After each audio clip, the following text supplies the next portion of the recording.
Bom dia a todos e a todas. Eu queria inicialmente agradecer, Maciel, pela oportunidade, pelo convite, cumprimentar na pessoa da Rosa, essa guerreira aqui, todos os demais, deputado Pedro Campos. Bom, foi me dada uma tarefa de falar de Minas Gerais, das ações do São Francisco dentro de Minas, então eu queria também cumprimentar os 10 presidentes colegas dos comitês afluentes que estão em Minas. Uma honra ser porta-voz de todos vocês. Falar do comitê dentro de São Francisco, aliás, falar da Bacia do São Francisco em Minas, é um tema importante, porque nasce exatamente no território de Minas, né? As nascentes principais estão ali. Reparem no mapa o quanto que 30% do território do São Francisco está dentro do estado de Minas. Então, assim, tem uma importância histórica, cultural, na formação do estado, essa bacia. Além disso, a capital do estado de Minas está exatamente, né, a única capital, inclusive, que está dentro da bacia do São Francisco é Belo Horizonte, e está ali onde está de azul, que é a bacia do Rio das Velhas. Mas, fazendo um zoom na bacia, são 10 afluentes do São Francisco no estado de Minas, e todos esses 10 existem comitês de bacia que trabalham em cima das demandas com peculiaridades muito diversas. As pressões que nós temos na cabeceira da bacia, nessa região de produção de água, são distintas do que está na divisa com a Bahia. E aí, trazendo um resumo, né, das ações que estão sendo realizadas pelo São Francisco no estado de Minas, elas estão locadas em 5 grandes eixos, que são os projetos de requalificação, a parte de saneamento com a elaboração de planos, a sustentabilidade hídrica, os instrumentos de gestão e o saneamento rural e urbano. Com isso, gente, foi investido aproximadamente 50 milhões entre 2012 e 2023 no estado de Minas. Um volume vultuoso para esses 5 eixos. E aí, fazendo uma análise melhor, quando a gente pega a parte de requalificação ambiental, foram 40 projetos já encerrados, concluídos. Existem 2 em andamento e 29 milhões investidos. Esse valor, quando a gente pega os 50 milhões, a gente percebe, né, um valor muito grande dentro dessa parte. Exatamente, gente, porque a região de produção de água da bacia do São Francisco é o Alto Vélez. Então, isso aqui tem uma aderência total com as condições necessárias, né, que a gente precisa na bacia, mas, sobretudo, no plano diretor, que aponta como área prioritária de conservação, de revitalização, essas áreas de produção de água. Então, eu diria que as demandas propostas, o que está sendo executado, vem ao encontro do que está no plano diretor de São Francisco e da necessidade da bacia, que é exatamente de aumentar essa produção de água, maximizar a produção de água, onde a gente tem necessidade, né, que é aqui nessa região do Alto. Aqui é uma imagem da bacia do Paracatu, um dos projetos desses 40 que foram finalizados, onde foram feitas bacias, terraços e curvas de nível ali, exatamente para aumentar essa produção de água. Indo para a parte de projetos de incremento da sustentabilidade hídrica, foram 2 projetos concluídos, na casa de 2 milhões. E essa imagem lá do município de Miralvânia, Minas Gerais, onde foram executados 2 projetos de produção de energia fotovoltaica para comunidades rurais. Projeto muito legal, então o presidente do comitê, onde as comunidades receberam esse sistema. O outro eixo é o Plano Municipal de Saneamento. Só dentro de Minas Gerais, o Comitê de São Francisco realizou 24 planos municipais, onde foram investidos 3 milhões até o ano de 2022. O saneamento, vocês vão ver que é uma carência muito grande dessa região e que impacta diretamente na qualidade de água no São Francisco. Então, ações como essa, de dar instrumento para os gestores municipais, que são, né, os planos, elas são essenciais para o planejamento e execução dessas ações. Aqui uma imagem de Martinho Campos, no dia da entrega do plano de saneamento, que representa esses outros 24 aí que receberam. Mas aí, indo para o eixo apoio e gestão de recursos hídricos, foram realizadas 4 propostas de enquadramento. Então, assim, a gente está nessa etapa, né, presidente, de fazer o enquadramento para quem não tem e está reenquadrando outras bacias. E a previsão é que até 2025, todos os 10 afluentes tenham seus enquadramentos realizados. Todos com essa parceria com o Comitê de São Francisco. Um outro eixo é um apoio à gestão de recursos hídricos, né? Na região ali do entorno de Três Marias até o Verde Grande, região de Montes Claros, foi feito um levantamento aerofotogramétrico para detectação exatamente dos usos desconhecidos de água, né? Existem muitos usos sem outorga, usos que não passam no sistema, e esse estudo é essencial para apontar onde estão essas captações irregulares. E aí, finalizando o eixo do saneamento, que talvez seria a maior demanda nesse Alto São Francisco, além da produção de água, foi executado um projeto no município de Pirapora, onde foram investidos 3 milhões na construção exatamente de um sistema de captação e distribuição de água para uma comunidade. Essas fotos são de 2020, o presidente até esteve lá nesse dia da inauguração.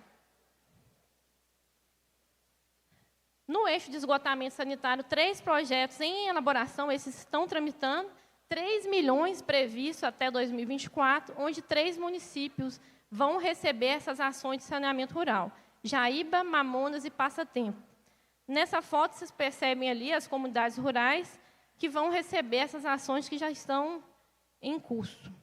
E aí, por fim, assim, eu falei dos 4 eixos, mas eu queria falar da inovação do São Francisco em buscar uma integração de recursos, de compatibilizar recursos com o Comitê Estadual.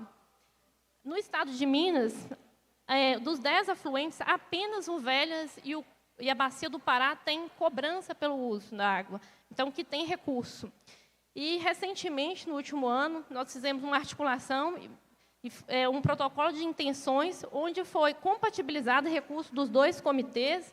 O Velhas, né, a gente conversou muito com o presidente Maciel, porque o Velhas tem recurso para a gente executar as ações, o São Francisco também tem. O Velhas, assim como os demais, são São Francisco. Por que não compatibilizar recursos? Para a gente avançar dentro do que está no plano diretor. Então, foi isso que foi feito.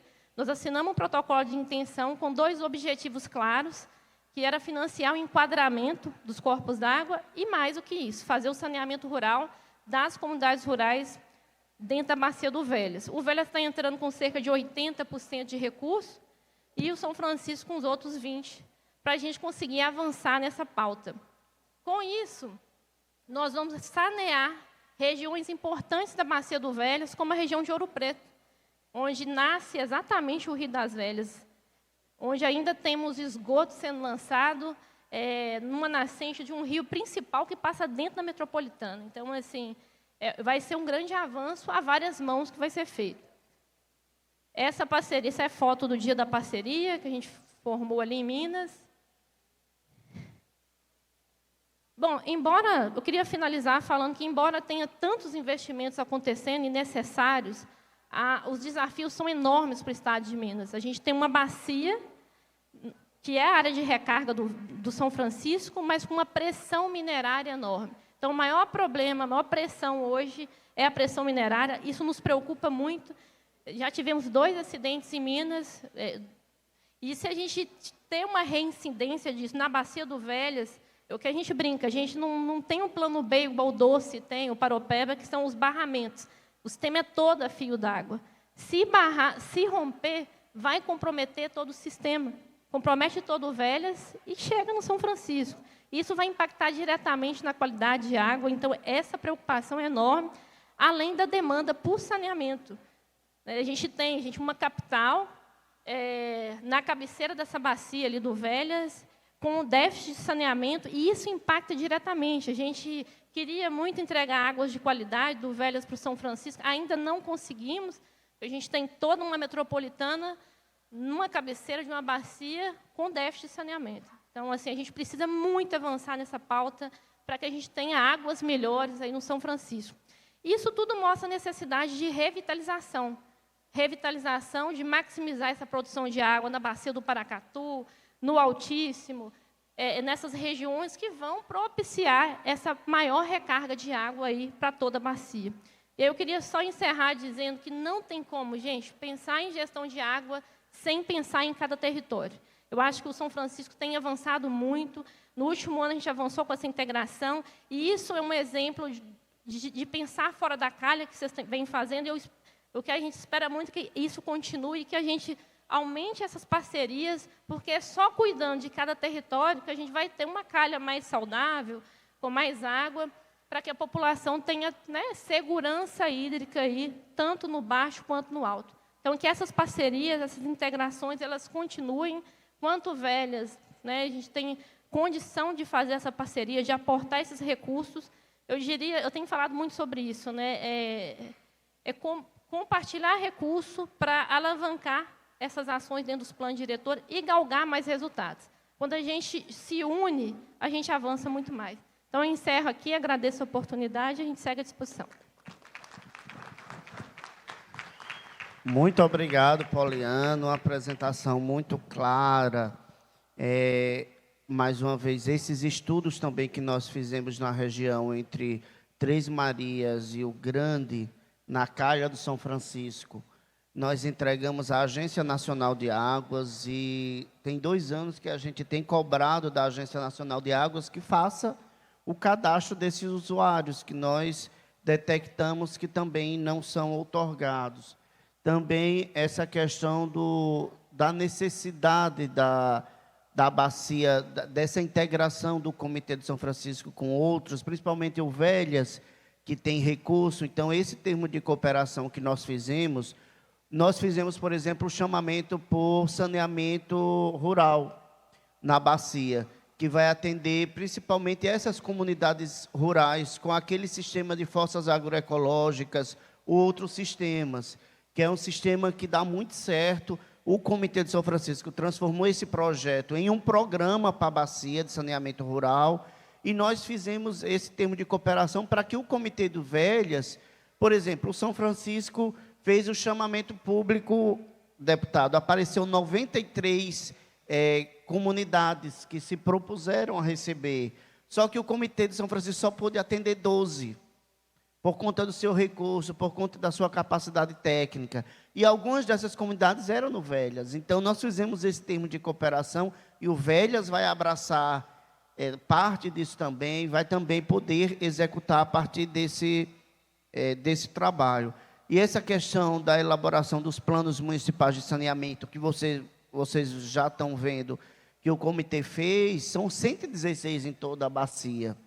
Então, porque a legislação diz que os municípios precisam ter plano de saneamento, são obrigados a ter, só que o governo não mandou recurso, os municípios não têm capacidade técnica de elaborar, então o comitê fez, além das caravanas de saneamento, né, Edinaldo, com o professor Moraes, na Bahia, em Alagoas, Sergipe, nós também fizemos a elaboração desses planos municipais de saneamento.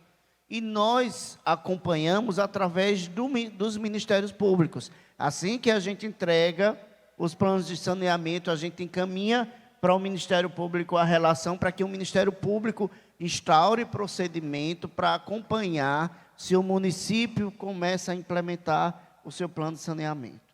Então, isso também é muito, muito importante.